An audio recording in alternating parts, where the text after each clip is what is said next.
Man, Reunited with my baby, Reunited by Kihn, did not chart. I was surprised. I thought it went to number 44, number 50 on Billboard's Hot 100. Checked my Hot 100 Bible in my bedroom. No sign of it. But Night Tracks on WTBS, they showed the love for this song. They played it at least in medium rotation, possibly hot rotation. They played the heck out of the video. Kind of a take of sorts from The Wizard of Oz. They spent a ton of money on the video. Spent a lot of money on the video. A song that did not become a hit, but should have become a hit by Kihn. The Beatles. It all starts with the Beatles for a lot of people. February 1964, when they appeared on Ed Sullivan in the cusp of the British invasion. It was cataclysmic for a lot of people in a good way. I gotta play like these guys. I want to do what they're doing. Ann and Nancy Wilson watched the Beatles perform that night. Richie Sambora of John Bon Jovi, later of John Bon Jovi, he saw the Beatles perform that night. He was 5 or 6 years old. Said, "Dadgummit, I want to be a musician like them." Kihn, he was 13, 14 years old when he saw the Beatles perform. Maybe he was 15. Either way, I'll put it to you like this. This is kind of a paraphrase of what Kihn said. The weekend, the Friday, before the Beatles performed on Ed Sullivan at school, Kihn wore his hair like Dion, just kind of slicked back, ducktail, greased up. But after he saw the Beatles, he came back to school that Monday. His hair was in bangs and it was dry. I can't emphasize this enough. You gotta understand, 1964, the Beatles, their hair was short. When they first appeared on Ed Sullivan, their hair was short by today's standards.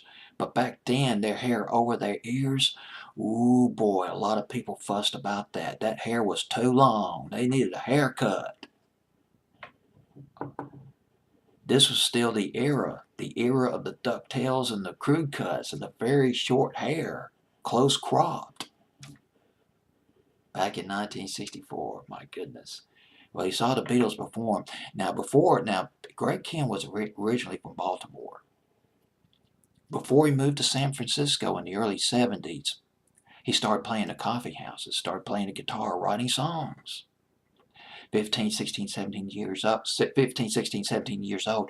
a local radio station, a top 40 powerhouse, WCAO, 600 WCAO. This was back in the days when AM top 40 ruled the roost, back in the day. DJs talking between records, yes indeed. The radio station held a talent contest. WCAO. Kihn's mom, oh, she did something absolutely splendid for her son. Kihn's mom sent WCAO a tape of her son. A tape of her son doing an original song, and he got first place. Kihn won the prize. He won a stack of records, a typewriter, and a Fox VOX electric guitar.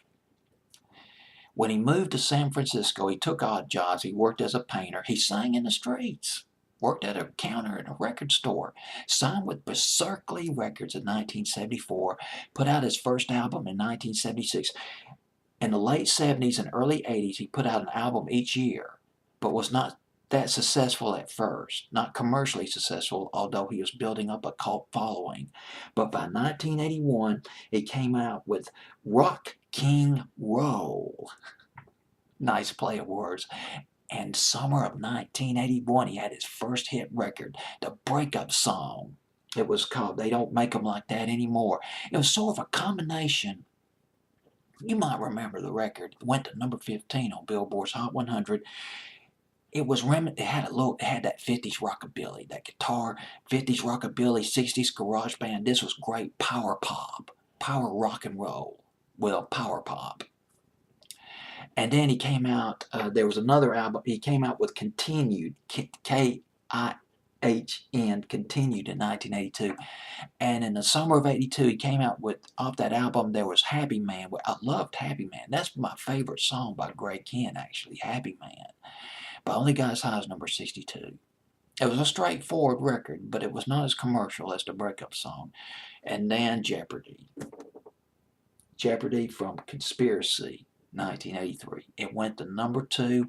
Jeopardy held out of the number 1 spot by Beat It by Michael Jackson. 1984, the album, I forgot the name of the album. It was Contagious. Contagious, I believe, was the name of the album. Now, here's what happened. Berserkly was distributed by WEA. That's Warner, Elektra, and Asylum. They were distributed by these record labels. Berserkly. Greg Kihn, the band, in the early 80s, they signed a deal with Elektra Records. But Elektra was bought out by Warner and Asylum. Then they had that big hit Jeopardy, and the record labels, the record label was like, go ahead, hurry up and put out your next album. I mean, you're hot right now. Get out an album. And they worked hard on this album. Contagious. I believe that's the name of it, Contagious. They worked hard on it. And they came out with a rocking album. But EMI came along, and they wanted to sign Greg Kihn, offering big money, big time money. And they were going to go with EMI. They were going to sign with EMI. When Elektra found out about it, oh, they got pissed. They were mad. They dropped the album. Didn't promote it. Didn't promote the song Reunited, and it bombed. Dadgummit. Well, those things happen. Well, it's at number 38 on my fancy playlist. Lucky was another hit record by Greg Kihn. Remember that one? That came out in 1985. That went to number 30 on Billboard's Hot 100. But Reunited, think on this record, if you haven't heard it, watch the video. The video was cute. The video was just fantastic. Although, maybe a little primitive by today's standards, but back in 1984, I mean, this kind of thing was mind-blowing. You got to put it all in perspective. Think Huey Lewis and the News. The rocking Huey Lewis and the News and Rick Springfield. Boy, you got yourself a fantastic rock and roll record. Greg Kihn thought this song should have been a hit, and I agree. It should have been a big hit. But it's on my fancy playlist, though. It's in the top 40 of my fancy playlist, if it's any comfort to anybody out there. Reunited by Greg Kihn on my fancy playlist, June 4th, 1984.